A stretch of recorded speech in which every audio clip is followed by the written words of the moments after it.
യു.പിയിലെ ബറേലിയിലെ സനിയ ദാൻസിംഗ് എന്ന് പറയുന്ന ഗ്രാമത്തിലായിരുന്നു സേതുരാം എന്ന് പറയുന്ന ഒരാൾ താമസിച്ചിരുന്നത്. അയാൾക്ക് 3 മക്കളായിരുന്നു ഉണ്ടായിരുന്നത്. 2 ആൺകുട്ടികളും ഒരു പെൺകുട്ടിയും. രാമു, ലഗൻ എന്നായിരുന്നു ആൺകുട്ടികളുടെ പേര്. റാണി എന്നായിരുന്നു പെൺകുട്ടിയുടെ പേര്. റാണി എന്ന് പറയുന്ന മകളെ ഏകദേശം 20 വർഷങ്ങൾക്ക് മുൻപാണ് അൽകേഷ് എന്ന് പറയുന്ന ഒരാൾക്ക് വിവാഹം ചെയ്തു കൊടുത്തത്. അപ്പോൾ റാണിക്ക് ആ ബന്ധത്തിൽ 3 കുട്ടികൾ ഉണ്ടായിരുന്നു. 2 ആൺകുട്ടിയും ഒരു പെൺകുട്ടിയും. പെൺകുട്ടിയുടെ പേര് ശിവാനി എന്നായിരുന്നു. അപ്പോൾ ശിവാനിയുടെ കല്യാണാലോചനകളൊക്കെ നടക്കുന്ന ഒരു സമയമായിരുന്നു അത്. അങ്ങനെ റാണിയും അതുപോലെ തന്നെ ഹസ്ബൻഡ് അലിഗേഷും കൂടെ മകളുടെ കല്യാണത്തിന് വേണ്ടിയിട്ടുള്ള ഗോൾഡ്, പൈസ, കാര്യങ്ങളൊക്കെ ഇങ്ങനെ സെറ്റാക്കാനായിട്ട് തുടങ്ങുകയാണ്. അതിൻ്റെ ഇടയിൽ റാണി തൻ്റെ ചേട്ടന്മാർക്കും വിളിച്ചിട്ടുണ്ടായിരുന്നു.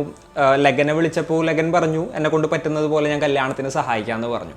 എന്നാൽ ഈ ഒരു രാമുവിനെ വിളിച്ചപ്പോൾ ആളുടെ ഫാമിലി സിറ്റുവേഷൻ വല്ലാത്തൊരു കഷ്ടത്തിലാണ്, ജോലിയൊന്നും മര്യാദക്കില്ല, അതുകൊണ്ട് വല്ലാത്തൊരു അവസ്ഥയാണ്. അങ്ങനെയുള്ളൊരു രീതിയിലായിരുന്നു ആൾ മറുപടി പറഞ്ഞത്.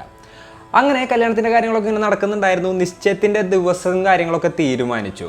ഈ ഒരു സമയത്താണ് തൻ്റെ സിസ്റ്ററിൻ്റെ അടുത്തോട്ട് രാമു ചെല്ലുന്നത്. എന്നിട്ട് തൻ്റെ വീട്ടിലുള്ള പ്രശ്നങ്ങളെ കുറിച്ച് പറയാണ്. വീട്ടിലാകെപ്പാട് ഇഷ്യൂ ആണ്, മര്യാദക്കുള്ളൊരു ജോലിയില്ല, അങ്ങനെയാണ് ഇങ്ങനെയാണ്, കുറേ പ്രശ്നങ്ങളുണ്ട്. ഞാനിപ്പോൾ ഒരു ടെമ്പോ ലോറി വാങ്ങാമെന്ന് വിചാരിക്കുന്നുണ്ട്. എനിക്കൊരു 50,000-ൻ്റെ കുറവുണ്ട്. കുറച്ച് ഫണ്ട് ഞാൻ സെറ്റാക്കിയിട്ടുണ്ട്. ഇനി അതുകൂടെ കിട്ടിയിട്ടുണ്ടെന്നുണ്ടെങ്കിൽ ആ ലോറി വാങ്ങണം. അത് കഴിഞ്ഞിട്ടുണ്ടെന്നുണ്ടെങ്കിൽ ഓട്ടോ കിട്ടിക്കഴിഞ്ഞാൽ ലൈഫൊക്കെ ഒന്ന് സെറ്റാവും, ഒന്ന് എഴുന്നേറ്റ് നിൽക്കാം എന്നുള്ളൊരു രീതിയിൽ ഈ ഒരു രാമു ഈ തൻ്റെ സിസ്റ്ററായിട്ടുള്ള റാണിയുടെ അടുത്ത് ഇങ്ങനെ പറയുകയാണ്. റാണിയുടെ അടുത്ത് തന്നെ ഒന്ന് ഹെൽപ്പ് ചെയ്യാമോ എന്ന് രാമു ചോദിക്കുകയാണ്. ഈ കഷ്ടപ്പാടിൻ്റെയും കണ്ണീരിൻ്റെയും കഥയൊക്കെ കേട്ടപ്പോൾ റാണി നേരെ ഹസ്ബൻഡായിട്ടുള്ള അലിഗേഷൻ്റെ അടുത്ത് ചെല്ലുകയാണ്. എന്നിട്ട് ഇങ്ങനെയുള്ള കാര്യങ്ങളൊക്കെ പറഞ്ഞു.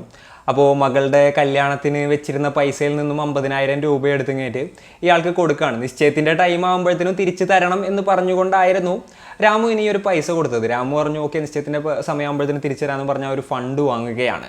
എന്നാൽ അവിടെ തുടങ്ങിയിട്ടാണ് ഈ ഒരു ഫാമിലിയുടെ ഇടയിൽ ഒരുപാടധികം പ്രശ്നങ്ങൾ ഉണ്ടാകുന്നത്. ആ ഒരു സ്റ്റോറിയാണ് ഇന്നത്തെ വീഡിയോയിലൂടെ നമ്മൾ സംസാരിക്കാൻ പോകുന്നത്. Hello guys, welcome back to the channel Razin this side. അങ്ങനെ രാമു റാണിയുടെ അടുത്ത് നിന്ന് 50,000 രൂപയും വാങ്ങി തൻ്റെ കയ്യിലുള്ള കുറച്ച് ഫണ്ടും കൂടി ഇട്ടിങ്ങായിട്ട് ടെമ്പോ വാങ്ങുകയാണ്. അപ്പോൾ അത് കഴിഞ്ഞു. പിന്നെ നിശ്ചയത്തിൻ്റെ ദിവസം ഇങ്ങനെ അടുത്തുകൊണ്ടിരിക്കുകയാണ്. ആ ഒരു സമയത്ത് റാണി ഇതുപോലെ തന്നെ രാമുവിനെ വിളിച്ചിട്ട് ഫണ്ടിൻ്റെ കാര്യം ചോദിക്കുകയാണ്. അപ്പോൾ ഈ രാമു പറഞ്ഞെന്താണെന്ന് വെച്ച് കഴിഞ്ഞിട്ടുണ്ടെങ്കിൽ, ടെമ്പോ വാങ്ങിയിട്ട് ഇപ്പോൾ കുറച്ചല്ലേ ആയിട്ടുള്ളൂ, ഓട്ടോ ഒക്കെ കിട്ടി വരുന്നുള്ളൂ, ഇപ്പോൾ എൻ്റെ കയ്യിൽ അത്രയും പൈസ ഒന്നും എടുക്കാനില്ല, കല്യാണത്തിൻ്റെ ടൈം ആകുമ്പോഴത്തേനും ഞാൻ എന്തായാലും തിരിച്ചു തരാം, ഇപ്പോൾ ആ ഒരു തുടക്കത്തിൻ്റെ ഒരു ബുദ്ധിമുട്ടുണ്ട് എന്നുള്ള കാര്യം പറയുകയാണ്. അപ്പോൾ വീണ്ടും ഈ ഒരു റാണിയും അലിഗേഷും ഓക്കെ, കല്യാണത്തിൻ്റെ ടൈം ആകുമ്പോൾ പൈസ തന്നാൽ മതി എന്നുള്ളൊരു കാര്യം സമ്മതിക്കുകയാണ്. ഈ രാമുവിൻ്റെ കാര്യം പറയാന്നുണ്ടെങ്കിൽ ആൾ വണ്ടി CC ഇട്ടിട്ടായിരുന്നു എടുത്തിട്ടുണ്ടായിരുന്നത്. അതുകൊണ്ട് തന്നെ മാസം നല്ല അടവും കാര്യങ്ങളൊക്കെ ഉണ്ടായിരുന്നു. അപ്പോൾ ആളുടെ ഓട്ടവും ആളുടെ ചിലവും കാര്യങ്ങളൊക്കെ കഴിഞ്ഞിട്ട് അടവടക്കാനുള്ള പൈസയൊക്കെ ആളുടെ കയ്യിലുണ്ടായിരുന്നുള്ളൂ. അതായത് ചുരുക്കം പറഞ്ഞു കഴിഞ്ഞിട്ടുണ്ടെങ്കിൽ തൻ്റെ സഹോദരിക്ക് തിരിച്ച് ഈ ഒരു പൈസ കൊടുക്കാനുള്ള കാശ് ആളുടെ കയ്യിൽ ഉണ്ടായിരുന്നില്ല. അങ്ങനെ കുറച്ച് മാസങ്ങൾ പോയി. ശിവാനിയുടെ കല്യാണത്തിൻ്റെ ഡേറ്റ് അടുത്ത് വരികയാണ്. അപ്പോൾ ഈ റാണി വിചാരിച്ചു ചേട്ടന്മാരുടെ അടുത്തൊന്ന് പോകാം, എസ്പെഷ്യലി രാമുവിനെ കണ്ടിട്ട് ഈ ഫണ്ടിൻ്റെ കാര്യം ഒന്ന് പറയാമെന്ന് വിചാരിക്കുകയാണ്. അതായത് ഒന്ന് ഓർമ്മിപ്പിക്കാമെന്ന് വിചാരിക്കുകയാണ്. അങ്ങനെ ഹസ്ബൻഡിൻ്റെ അടുത്ത് ഞാൻ എന്തായാലും തൻ്റെ സഹോദരന്മാരുടെ അടുത്തോട്ട് പോവുകയാണ്, നാട്ടിലോട്ട് പോവുകയാണ്. 2-3 ദിവസമൊക്കെ കഴിഞ്ഞ് അവരെ കല്യാണമൊക്കെ ഡീറ്റെയിൽ ആയിട്ട് വിളിച്ചിട്ടേ ഞാൻ തിരിച്ചു വരുള്ളൂ എന്ന് ഹസ്ബൻഡിൻ്റെ അടുത്ത് പറഞ്ഞുകൊണ്ട് റാണി തൻ്റെ സ്വന്തം ഗ്രാമത്തിലോട്ട് പോവുകയാണ് ഉണ്ടായത്. രാമുവിൻ്റെ വീട്ടിലോട്ടായിരുന്നു അവർ ആദ്യം ചെന്നത്. എന്നാൽ രാമുവിൻ്റെ വീട് പൂട്ടിയിട്ടിരിക്കുകയായിരുന്നു, അവിടെ ആരും ഉണ്ടായിരുന്നില്ല. അങ്ങനെ അവർ തൊട്ടടുത്തുള്ള തൻ്റെ മറ്റൊരു സഹോദരനായിട്ടുള്ള ലഗൻ്റെ വീട്ടിലോട്ട് പോയി. അവിടെ എത്തി, അവിടെ ഇരുന്ന് സംസാരിച്ചു. എന്നിട്ട് അതേപോലെ തന്നെ രാമു ഇവിടെ എന്ന് ചോദിച്ചപ്പോൾ ആൾ ജോലിക്ക് പോയ കാര്യങ്ങളൊക്കെ പറഞ്ഞു. എന്നിട്ട് രാമുവിനെ വിളിച്ചു. രാമുവിനെ വിളിച്ചപ്പോൾ രാമു പറഞ്ഞു, ഞാനിന്ന് എന്തായാലും കുറച്ച് ലേറ്റ് ആകും വരുന്നതിന് വേണ്ടിയിട്ട്, നമുക്ക് വന്നിട്ട് കാണാമെന്ന് പറയുകയാണ്. അങ്ങനെ റാണി എന്താ പറയുക, ലഗൻ്റെ വീട്ടിലിരിക്കുകയാണ് ഈ ഒരു രാമുവിനെയും കാത്തുകൊണ്ട്. നേരം ഒരുപാട് ഇരുട്ടിയിട്ടായിരുന്നു ഈ ഒരു രാമു അവിടോട്ട് എത്തിയത്. രാമു എത്തിയതറിഞ്ഞ റാണി ലഗൻ്റെ അടുത്ത് പറഞ്ഞു, ഞാൻ എന്തായാലും രാമുവിൻ്റെ അടുത്തോട്ട് പോവുകയാണ്. എന്നിട്ട് അവിടെ നിന്ന് നേരെ രാമുവിൻ്റെ വീട്ടിലോട്ട് പോവുകയാണ്.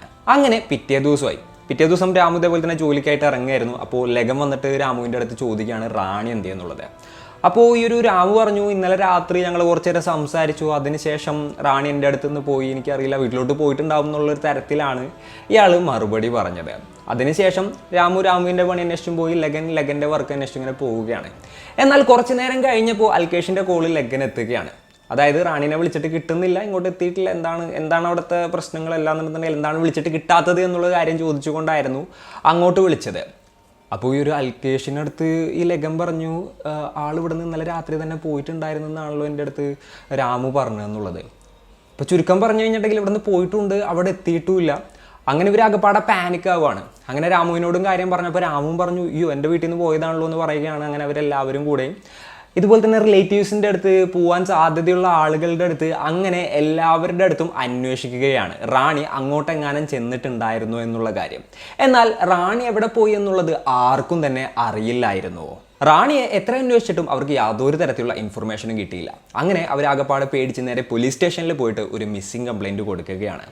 ഇത്തരത്തിലുള്ള കംപ്ലൈൻറ്റ് കിട്ടിയ പോലീസുകാർ കേസ് അന്വേഷണം ആരംഭിച്ചു. അവർ നേരെ തന്നെ ലെഗനെയും അതുപോലെ തന്നെ രാമുവിനെയും ആണ് ആദ്യം ചോദ്യം ചെയ്തത്. കാരണം എന്താണെന്ന് വെച്ച് കഴിഞ്ഞിട്ടുണ്ടെങ്കിൽ അവസാനമായിട്ട് ഒരു റാണി പോയത് ഇവരുടെ രണ്ടുപേരുടെയും വീട്ടിലോട്ടായിരുന്നു. അപ്പോൾ ലെഗൻ്റെ അടുത്ത് ചോദിച്ചപ്പോൾ പറഞ്ഞു ഇതേപോലെ തന്നെ എൻ്റെ വീട്ടിലോട്ടാണ് വന്നത്, അതിനുശേഷം ഞങ്ങൾ സംസാരിച്ചിരിക്കുകയായിരുന്നു. പിന്നീട് രാമു വന്നപ്പോൾ രാമുവിൻ്റെ വീട്ടിലോട്ട് പോയി എന്ന് പറഞ്ഞു. അങ്ങനെ രാമുവിൻ്റെ അടുത്ത് ചോദിച്ചപ്പോൾ രാമു പറഞ്ഞു ഇതേപോലെ തന്നെ എൻ്റെ വീട്ടിൽ വന്നിട്ടുണ്ടായിരുന്നു, ഞങ്ങൾ കുറേ നേരം സംസാരിച്ചിരുന്നു, അതിനുശേഷം എൻ്റെ വീട്ടിൽ നിന്നും പോയി എന്നുള്ള തരത്തിലായിരുന്നു ആൾ പറഞ്ഞത്. അങ്ങനെ ആ ഒരു ദിവസം കഴിഞ്ഞു. പിന്നീട് 1-2 ദിവസമൊക്കെ കഴിഞ്ഞു. അപ്പോൾ ലെഗന് ഈ രാമുവിൻ്റെ മേൽ ചെറിയൊരു സംശയം ഉണ്ടാവുകയാണ്. കാരണം എന്താണെന്ന് വെച്ച് കഴിഞ്ഞിട്ടുണ്ടെങ്കിൽ അൽകേഷ് ആയിക്കോട്ടെ ലെഗൻ ആയിക്കോട്ടെ റാണിനെ അന്വേഷിച്ച് നടക്കുകയാണ് ഉണ്ടായത്. എന്നാൽ ഈ രാമുവിൻ്റെ സാധാരണ ഡെയിലി ലൈഫ് റൊട്ടീൻ കാര്യങ്ങളൊക്കെ വളരെ കൂളായിട്ട് ചെയ്യുന്നതാണ് കണ്ടത്. അതായത് ആളുടെ ഉള്ളിൽ വലിയ ടെൻഷനോ കാര്യങ്ങളോ അല്ലാന്നുണ്ടെങ്കിൽ സഹോദരനെ അന്വേഷിക്കണം എന്നുള്ളൊരു ത്വരെ അതൊന്നും തന്നെ ഇയാൾക്ക് ഫീൽ ചെയ്യുന്നുണ്ടായിരുന്നില്ല.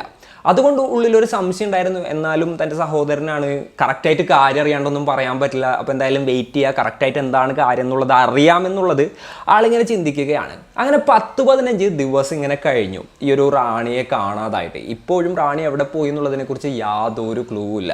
അപ്പോൾ അതിൻ്റെ ഇടയിൽ എന്താ സംഭവിച്ചതെന്ന് വെച്ച് കഴിഞ്ഞിട്ടുണ്ടെങ്കിൽ നമ്മളുടെ രാമുവിൻ്റെ വീട്ടിൽ എന്താ പറയുക തറയുടെ കുറച്ച് പണിയും കാര്യങ്ങളൊക്കെ ആൾ നടത്തിയിട്ടുണ്ടായിരുന്നു. അപ്പോൾ ഇതും ലെഗൻ ശ്രദ്ധിക്കുന്നുണ്ടായിരുന്നു. പിന്നെ പോരാത്തതിന് ഇയാൾ ആരെയും വീടിൻ്റെ അകത്തോട്ട് കയറ്റുന്നില്ല, വരുന്നവരൊക്കെ പുറത്ത് നിർത്തിയാണ് സംസാരിക്കുന്നത്. അതുപോലെ തന്നെ ഇയാളുടെ വൈഫും കുട്ടികളൊക്കെ വൈഫ് ഹൗസിലാണ്. അപ്പോൾ എന്തൊക്കെയോ ഒരു പന്തികേട് മണക്കാണ്. അപ്പോൾ ലെഗനും ഇതേപോലെ തന്നെ രാമുവിൻ്റെ അടുത്ത് സംസാരിക്കാനായിട്ട് ആ വീട്ടിലോട്ട് ചെല്ലുകയാണ്. എന്നാൽ രാമു ലെഗനെയും വീടിൻ്റെ അകത്തോട്ട് കയറ്റിയില്ല, പുറത്ത് നിർത്തി സംസാരിപ്പിച്ചിട്ട് പറഞ്ഞു വിടുകയാണ് ഉണ്ടായത്. ഇത് ഇയാളുടെ സംശയം വർദ്ധിപ്പിക്കുകയാണ്. എന്തൊക്കെയാണെന്നുണ്ടെങ്കിൽ രാമു തൻ്റെ വീടിൻ്റെ ഉള്ളിൽ എന്താണ് വെച്ചിരിക്കുന്നത് എന്നുള്ളത് നോക്കണം എന്നുള്ള കാര്യം ലെഗൻ തീരുമാനിക്കുകയാണ്. അങ്ങനെ രാമു ജോലിക്ക് പോയതിന് ശേഷം ലെഗൻ അങ്ങോട്ട് ചെല്ലുകയാണ്. എന്നിട്ട് വീടിൻ്റെ അകത്ത് എന്താണെന്നുള്ളത് നോക്കിയപ്പോൾ വീടിൻ്റെ അകത്ത് തറ പുതുതായിട്ട് ഇങ്ങനെ സിമെൻറ്റ് ചെയ്തിരിക്കുന്നത് ആൾ കാണുകയാണ്. ഇത് കണ്ടപ്പോൾ തന്നെ ആളുടെ ഉള്ളിൽ ഒരുപാടധികം ചിന്തകളോടി. ആള് അവിടെ നിന്ന് നേരെ പോലീസ് സ്റ്റേഷനിലോട്ട് ഓടുകയും ചെയ്തു. എന്നിട്ട് തൻ്റെ സഹോദരനെ തനിക്ക് സംശയമുണ്ടെന്നും ഇങ്ങനെയുള്ള കാര്യങ്ങളൊക്കെ അവിടെ ഉണ്ട് തുടങ്ങിയിട്ടുള്ള ആളുടെ സംശയങ്ങളെല്ലാം പോലീസിൻ്റെ അടുത്ത് പറയുകയാണ്.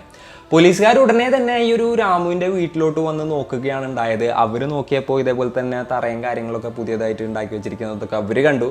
അപ്പോൾ അവർക്കും ഏകദേശം കാര്യങ്ങളെക്കുറിച്ചൊരു ധാരണയൊക്കെ കിട്ടി. അപ്പോൾ അതിനുശേഷം ഈ രാമുവിനെ കസ്റ്റഡിയിലെടുത്ത് ചോദ്യം ചെയ്യുകയാണ്. രാമുവിനെ കസ്റ്റഡിയിലെടുത്ത് ചോദ്യം ചെയ്തപ്പോൾ ആൾ അങ്ങോട്ടും ഇങ്ങോട്ടും ഇല്ലാതൊക്കെയാണ് ക്വസ്റ്റിൻ്റെ ആൻസറൊക്കെ പറഞ്ഞത്. അതായത് എന്തൊക്കെയോ എവിടേക്കോ ഒരു പന്തികേട്ടുള്ളത് പോലീസിന് തോന്നുകയാണ്. ഒരു ക്ലാരിറ്റി ഉണ്ടായിരുന്നില്ല. അങ്ങനെ പോലീസുകാരുടെ സ്റ്റൈലിൽ നല്ല രീതിയിൽ ചോദ്യം ചെയ്തപ്പോൾ അവസാനം തൻ്റെ സ്വന്തം സഹോദരിയെ കൊലപ്പെടുത്തിയത് താനാണ് എന്നുള്ള ഒരു സത്യം ഈ ഒരു രാമു സമ്മതിക്കുകയാണ് ഉണ്ടായത്. അങ്ങനെ രാമു കഥ പറയാൻ തുടങ്ങി. ഈ ഇൻസിഡൻറ്റ് നടന്ന ദിവസം രാമു ഇതേപോലെ തന്നെ വീട്ടിലെത്തിയതിന് ശേഷം തൻ്റെ സഹോദരി കൂടെ വീട്ടിലോട്ട് വരികയാണ്.